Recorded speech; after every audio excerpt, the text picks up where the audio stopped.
Bienvenida o bienvenido a esta exploración detallada. Hoy vamos a meternos de lleno en algo fundamental, cómo nuestro cuerpo, nuestras células, transforman lo que comemos, específicamente los carbohidratos, en la energía que necesitamos para todo.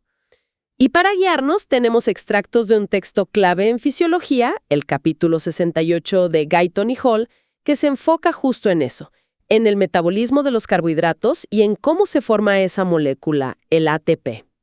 Exacto. La idea hoy es, digamos, desglosar esos procesos bioquímicos que suenan complicados pero que son la base de la vida celular. Vamos a ver cómo la glucosa, que es el azúcar principal, se convierte en esa moneda energética universal. Todo esto, claro, viendo cómo el cuerpo mantiene ese equilibrio interno, la homeostasis. Es fascinante, de verdad. Perfecto. Empecemos por lo más básico, entonces. ¿Por qué necesitamos energía de los alimentos? El texto da ejemplos. Contracción muscular, fabricar cosas. Parece que todo consume energía. Prácticamente todo, ¿sí? Piensa que los carbohidratos, las grasas, las proteínas, son el combustible. Cuando se oxidan, o sea, se queman en las células, liberan energía. Pero esta energía no se usa sino más como calor. Eso sería un desperdicio terrible y hasta peligroso. Lo que hace la célula muy inteligentemente es capturar esa energía y guardarla en una molécula especial, el ATP, el trifosfato de adenosina. Ajá, el ATP, la famosa moneda energética. ¿Y qué tiene de especial? El texto la describe adenina, ribosa, 3 fosfatos. Y dice que los enlaces de los últimos 2 fosfatos son de alta energía. ¿Qué significa eso? Significa que al romper uno de esos enlaces, ¡pum!, se libera una buena cantidad de energía que la célula puede usar. Es como gastar una moneda, tal cual. Cuando el ATP pierde un fosfato, se convierte en ADP, difosfato de adenosina. Y la energía que sacamos de la comida, de la oxidación de la glucosa, por ejemplo, se usa para volver a pegar ese fosfato al ADP, o sea, para recargar la molécula y tener ATP otra vez. Es un ciclo constante. La comida forma ATP y el ATP paga por las actividades celulares. Es el nexo central. Entendido, clarísimo.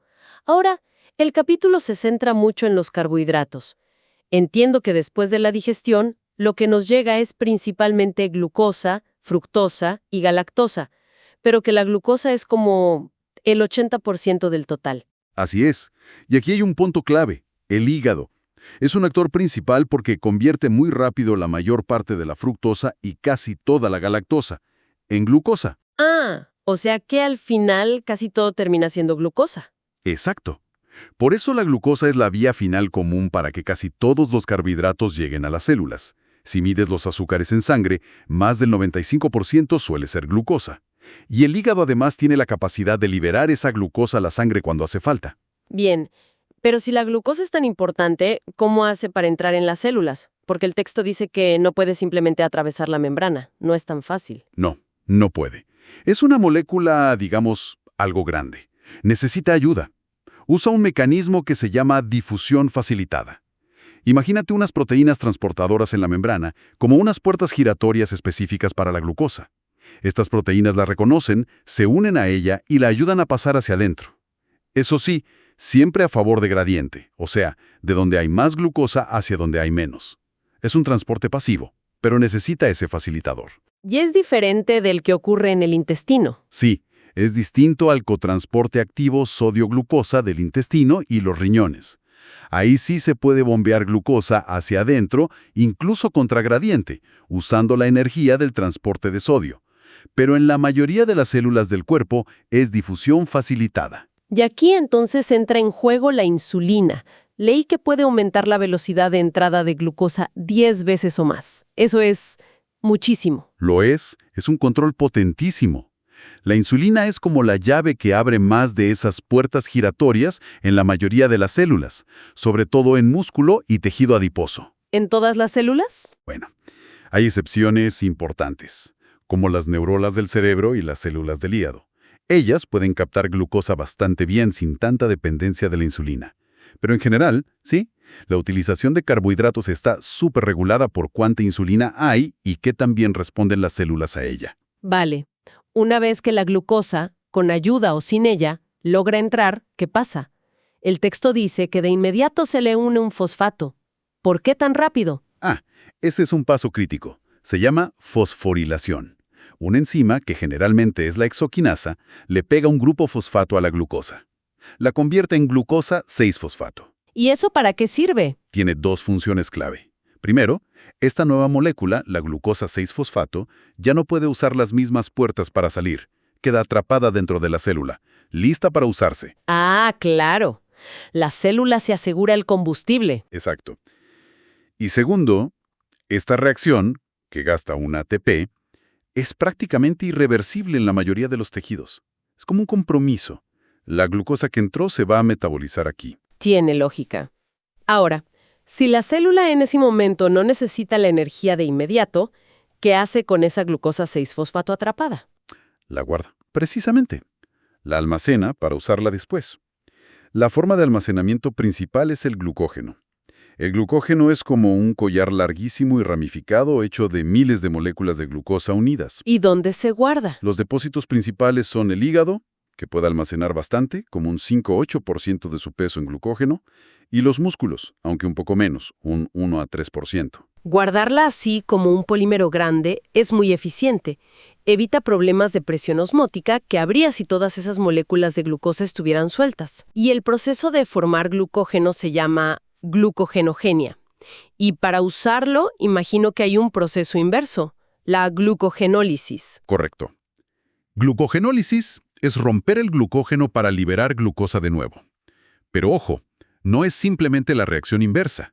La enzima clave para romperlo es otra, la fosforilasa. ¿Y esa enzima está siempre activa? No, normalmente está inactiva. Sería un lío si estuviera rompiendo las reservas todo el tiempo. No, se activa solo cuando se necesita liberar glucosa. ¿Y quién le da la señal? Supongo que aquí entran las hormonas que mencionaba el texto, adrenalina y glucagón. Usando una molécula mensajera llamada AMP cíclico o CAMP. Esta cascada termina encendiendo a la fosforilasa. La adrenalina, que se libera en situaciones de estrés o ejercicio, lucha o huida, actúa rápido en hígado y músculo para tener energía ya. Y el glucagón, que lo libera el páncreas cuando baja el azúcar en sangre, actúa sobre todo en el hígado, diciéndole, libera glucosa a la sangre para que suban los niveles. Entendido. Volvamos entonces a cómo se saca la energía de la glucosa para hacer ATP. El texto dice algo interesante. Si rompemos la glucosa de golpe, libera muchísima energía. Unas 686.000 calorías por mol. Exacto. Pero para formar un ATP solo se necesitan unas 12.000. Sería como usar un billete muy grande para algo muy barato y perder todo el cambio. Muy ineficiente. Paso, en una serie de reacciones controladas. Y así va capturando la energía de a poquito, de forma más eficiente. El primer gran conjunto de pasos se llama glucólisis. Ocurre en el citoplasma, fuera de la mitocondria. Glucólisis. Lisis es romper. Rompe la glucosa. Justo eso. Es una secuencia de unas 10 reacciones químicas. Toma una molécula de glucosa, que tiene 6 carbonos, y la parte por la mitad. La convierte en 2 moléculas de ácido pirúvico, cada una con 3 carbonos. ¿Y cuánta energía saca de ahí? Bueno, al principio gasta 2 ATPs para empezar el proceso. Pero luego más adelante produce 4 ATPs, así que la ganancia neta... Es de solo 2 ATP por cada glucosa. 2 ATPs. No parece mucho, la verdad. Es una ganancia modesta en ATP, sí, pero es un paso crucial. Y ojo, captura más o menos el 43% de la energía liberada en esta etapa. El resto se va como calor, que ayuda a mantener la temperatura corporal. Y muy importante, la glucólisis puede ocurrir sin necesidad de oxígeno. Ajá. O sea, funciona incluso si no hay oxígeno. Bien, entonces tenemos 2 moléculas de ácido pirúvico. Si sí hay oxígeno disponible, ¿qué pasa con ellas? Aquí es donde entran las mitocondrias, ¿no? Las famosas centrales energéticas. Correcto. Con oxígeno, el ácido pirúvico entra a la mitocondria. Y ahí, lo primero que pasa es que se convierte en otra molécula, acetilcoenzima A o acetil-CoA. En este paso se libera algo de dióxido de carbono, CO2 y también átomos de hidrógeno. Este acetil-CoA es el que entra a la siguiente gran fase, que ocurre dentro de la matriz mitocondrial, el ciclo del ácido cítrico o ciclo de Krebs. El famoso ciclo de Krebs. ¿Qué hace exactamente? ¿Es como una rueda? Se le parece, sí. Imagínalo como una rotonda metabólica. El acetil-CoA, que tiene 2 carbonos, entra y se une a una molécula que ya estaba ahí, el ácido oxaloacético, 4 carbonos. Juntos forman ácido cítrico, 6 carbonos. Luego, en una serie de reacciones que dan la vuelta al ciclo, se van soltando más CO2 y sobre todo se liberan muchos más átomos de hidrógeno cargados de energía. Y lo clave, al final, se regenera el ácido oxaloacético de 4 carbonos, listo para empezar otra vuelta con otro acetil-CoA. ¿Y se produce ATP en este ciclo? Muy poco directamente. Por cada molécula de glucosa original que nos dio 2 acetil-CoA, el ciclo da 2 vueltas, pero en cada vuelta se forma solo una molécula de GTP, que es casi equivalente a un ATP. Así que, en total, del ciclo de Krebs directo, sacamos solo 2 ATPs más por glucosa. Un momento, a ver si entendí. Tenemos 2 ATP netos de la glucólisis y ahora 2 ATP del ciclo de Krebs. Seguimos en 4 ATP. ¿Dónde está toda la energía que se supone que se produce con oxígeno? Dijiste que era mucho más. Exacto. Aquí viene la parte, digamos, más productiva y espectacular. La mayor parte del ATP, como el 90% o más, se genera en la última etapa, la fosforilación oxidativa. La clave está en todos esos átomos de hidrógeno que se fueron liberando. ¿Recuerdas?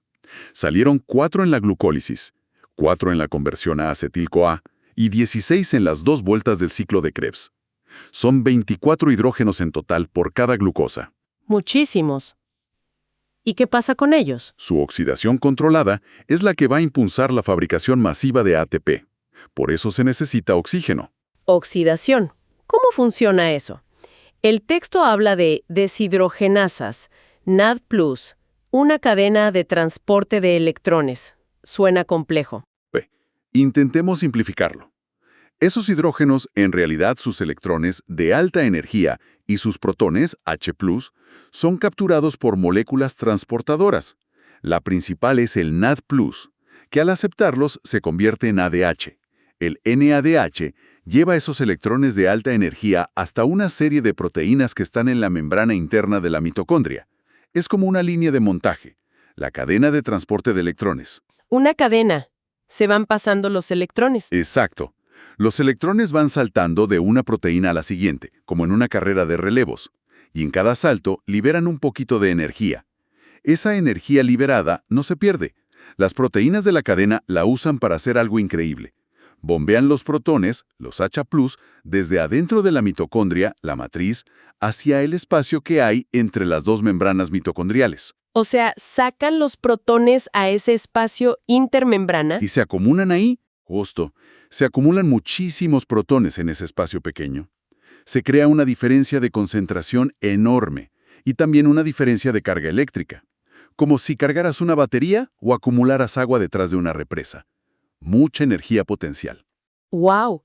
¿Y cómo se usa esa energía acumulada? Aquí entra la estrella final, una enzima espectacular llamada ATP sintasa. Es como una turbina molecular insertada en esa membrana interna. La única forma que tienen los protones acumulados de volver a entrar a la matriz es pasando a través de esta ATP sintasa. Como el agua que pasa por la turbina de la represa. Exactamente. El flujo de protones que vuelven a entrar hace girar una parte de la ATP sintasa. Y esa energía de rotación es la que usa la enzima para agarrar ADP y fosfato inorgánico, Pi, y SAS, fabricar ATP. Montones de ATP.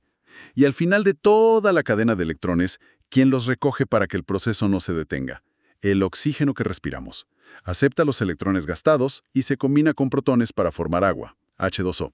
Por eso es oxidativa, necesita oxígeno. Ahora sí. ¡Qué proceso tan ingenioso! Entonces, hagamos la cuenta final. ¿Cuántos ATP salen en total por cada glucosa si hay oxígeno? A ver, teníamos 2 netos de la glucólisis, 2 directos del ciclo de Krebs, y ahora viene lo gordo. Por la oxidación de todos esos hidrógenos en la fosforilación oxidativa, se generan unos 34 ATPs más. 34. O sea, 2 plus 2 plus 34. Son 38 ATP en total. Eso sí es mucho más que los 2 de la glucólisis sola. Exacto. Es el rendimiento máximo teórico. Es más de 15 veces más energía útil capturada en comparación con la vía anaeróbica. ¿Y qué tan eficiente es? Antes dijiste que la glucólisis será como 43%. ¿Y todo el proceso completo? El proceso aeróbico completo puede llegar a capturar hasta un 66% de la energía total que tiene la molécula de glucosa. Es decir, 2/3 de la energía potencial se convierten en ATP. El otro tercio se libera como calor, que también es útil para mantener nuestra temperatura. Es bastante eficiente para hacer un proceso biológico. Impresionante. Pero si este sistema genera tanto ATP, ¿cómo hace la célula para no pasarse de rosca? ¿Para no producir ATP que no necesita y gastar glucosa inútilmente? Muy buena pregunta. Tiene sistemas de control por retroalimentación muy elegantes. Uno de los puntos clave es una enzima del principio de la glucólisis, la fosfofructoquinasa. Si la célula tiene mucho ATP y poco ADP, significa que no está gastando energía. Entonces, el propio ATP actúa como una señal de freno para esta enzima. La inhibe. Y si frenas al principio, frenas todo lo que viene después. O sea, el producto final, ATP, inhibe uno de los primeros pasos. Exacto. Y al revés, si hay mucho ADP y AMP que indican que se está gastando energía, estas moléculas activan a la fosfofructoquinasa y aceleran toda la producción de ATP. Es un ajuste fino y constante a la demanda. Además, imagino que si todo el ADP ya se convirtió en ATP, la ATP sintasa simplemente no tiene con qué trabajar, ¿no? Efectivamente, si no hay ADP disponible para fosforilar, la producción se detiene por falta de sustrato. Es otro nivel de control. Muy bien, se autorregula. Ahora, ¿qué pasa en esas situaciones donde falta oxígeno? Mencionaste antes como en un ejercicio muy intenso. Si el ciclo de Krebs y la fosforilación oxidativa necesitan oxígeno. Se detienen. Se detienen o se ralentizan muchísimo, sí. No pueden funcionar sin el aceptor final de electrones, que es el oxígeno. Pero, y esto es clave, la glucólisis, la primera etapa que vimos. La que daba solo 2 ATPs netos. Esa misma. Esa puede seguir funcionando a todo vapor por un tiempo, porque no necesita oxígeno directamente. Es lo que llamamos glucólisis anaeróbica. O sea, la célula puede seguir sacando un poquito de energía, esos 2 ATPs incluso sin oxígeno. Exacto. Es poco eficiente comparado con los 38, pero es mucho mejor que nada. Puede ser vital para mantener la célula funcionando durante cortos periodos de falta de oxígeno, como en ese sprint que decías. Pero habías mencionado un problema. Si la glucólisis sigue, pero lo demás ¿no se acumulan sus productos? El ácido pirúvico y el NADH que se forma en la glucólisis. Justo ahí está el cuello de botella. Se acumularía ácido pirúvico. Y peor aún, todo el NAD+ se convertiría en NADH. Y no habría más NAD+ libre para que la propia glucólisis continúe. Se pararía también. ¿Y cómo lo soluciona la célula? Tiene un plan B temporal. Convierte el ácido pirúvico acumulado en ácido láctico. Y lo importante es que esta reacción usa el NADH acumulado y lo vuelve a convertir en NAD+. Regenera el NAD+ para que la glucólisis pueda seguir. Exacto. El ácido láctico actúa como una especie de desagüe temporal para el pirúvico y el NADH, permitiendo que la glucólisis siga produciendo esos 2 ATP vitales por un ratito más. ¿Y ese ácido láctico? ¿Es solo un producto de desecho que causa fatiga? Bueno, se asocia con la fatiga, pero no es simplemente un desecho inútil. Cuando vuelve a haber oxígeno disponible, gran parte de ese ácido láctico puede volver a convertirse en ácido pirúvico dentro de las células. Una parte de ese pirúvico recuperado se va a la mitocondria y se oxida completamente, generando mucho ATP. Y la energía de ese ATP se usa para reconvertir la mayor parte del pirúvico restante otra vez en glucosa. Es un proceso llamado gluconeogénesis, o sea, se recicla bastante. ¿Se recicla? ¡Qué eficiente! Sí, y además hay tejidos como el corazón que son muy buenos usando el lactato directamente como combustible. Así que no es tan malo como a veces se piensa. Interesante. Has mencionado brevemente otras vías. ¿Hay alguna otra forma importante en que la célula use la glucosa, aparte de la glucólisis, para energía? El texto nombra a la vía de las pentosas fosfato. Sí, esa es otra ruta metabólica importante, sobre todo en ciertas células, como las del hígado, las glándulas mamarias o el tejido adiposo. también parte de la glucosa 6-fosfato. Su función principal no es tanto generar ATP directamente, tiene otros dos objetivos clave. Primero, producir unos azúcares de 5 carbonos, las pentosas, que son fundamentales para construir el ADN y el ARN. Ah, para material genético. Exacto. Y segundo, generar un tipo especial de transportador de hidrógeno llamado NADPH. Suena parecido al NADH, pero no es lo mismo. NADPH. ¿Y ese para qué sirve? El NADH iba a la cadena respiratoria para hacer ATP. El NADPH tiene otro trabajo principal. Es la fuente de lo que llamamos poder reductor para reacciones de síntesis, de construcción de moléculas complejas. Su papel más destacado es en la síntesis de ácidos grasos. Ajá. O sea, esta vía conecta el metabolismo de los carbohidratos con la fabricación de grasa. Precisamente, cuando la célula ya tiene suficiente ATP y la glucólisis principal se frena por los mecanismos de control que vimos, si sigue entrando glucosa, parte de ella se puede desviar por esta vía de las pentosas fosfato. Se produce NADPH, y este NADPH se usa junto con el acetil-CoA, que también puede venir de la glucosa, para fabricar ácidos grasos. Esos ácidos grasos luego se almacenan como triglicéridos, o sea, como grasa. Entendido. Entonces, repasando los posibles destinos de la glucosa que entra en una célula. Primero, si se necesita energía ya mismo. Se va por la glucólisis y si hay oxígeno, sigue por el ciclo de Krebs y la fosforilación oxidativa para sacar el máximo de ATP. Energía inmediata. Segundo, si hay energía de sobra pero aún entra glucosa. Se almacena como glucógeno, principalmente en el hígado y los músculos. Pero ojo, estos almacenes son como una despensa, tienen un límite. Duran, digamos, unas 12 a 24 horas sin comer. Y tercero, si sigue entrando glucosa, la célula tiene energía de sobra. Y además, los depósitos de glucógeno ya están llenos. Entonces, ese exceso de glucosa se desvía hacia la fabricación de grasa, usando el acetil-CoA y el NADPH de la vía de las pentosas. Y esa grasa se almacena en el tejido adiposo. Esa es la reserva energética a larguísimo plazo. Quedó muy claro ese orden de prioridades. Ahora, una última cosa importante. ¿Qué pasa al revés? Si no comemos carbohidratos durante un tiempo o hacemos ayuno y los niveles de glucosa en sangre empiezan a bajar mucho, ¿puede el cuerpo fabricar glucosa nueva? Sí, absolutamente. Es un mecanismo de supervivencia esencial llamado gluconeogénesis. Gluco de glucosa, neo de nueva, génesis de creación de nueva glucosa. ¿Y de dónde la saca? Principalmente a partir de dos fuentes. Ciertos aminoácidos que vienen de la degradación de proteínas, por ejemplo del músculo si el ayuno es prolongado, y del glicerol, que es una parte de las moléculas de grasa, triglicéridos. Este proceso ocurre sobre todo en el hígado y también en los riñones si el ayuno se alarga mucho.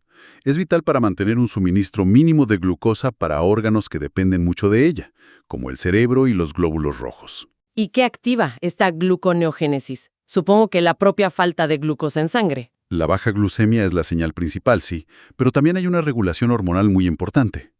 Cuando los niveles de carbohidratos bajan, se activan hormonas como el glucagón, que ya mencionamos, y también el cortisol. El cortisol, la hormona del estrés. Esa misma. El cortisol, liberado por las glándulas suprarrenales, tiene entre sus muchas funciones la de ayudar a movilizar las proteínas de los tejidos, liberando aminoácidos. Y luego, en el hígado, estimula las enzimas necesarias para convertir esos aminoácidos y el glicerol en glucosa nueva.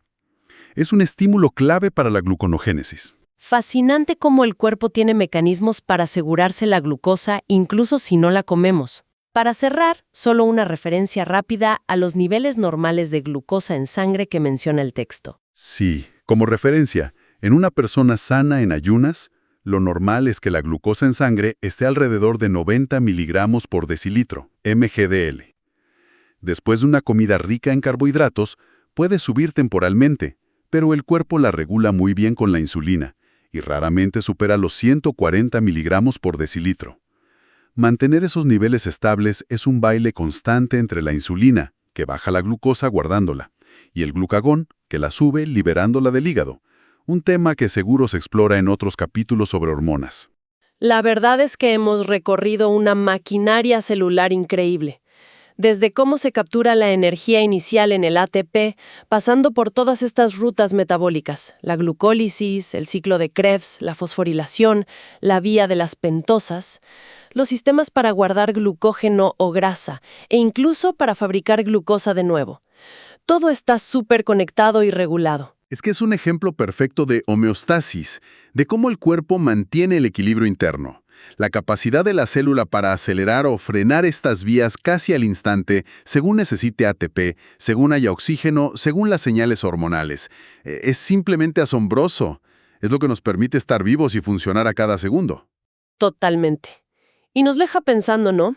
Ahora que entendemos un poquito mejor toda esta red energética celular tan compleja, ¿cómo influye en nuestras decisiones del día a día? Lo que comemos, cuánto nos movemos, o incluso cómo manejamos el estrés, que libera cortisol. ¿Cómo afecta todo eso a la eficiencia y la salud a largo plazo de este sistema vital? Es una excelente reflexión para cerrar.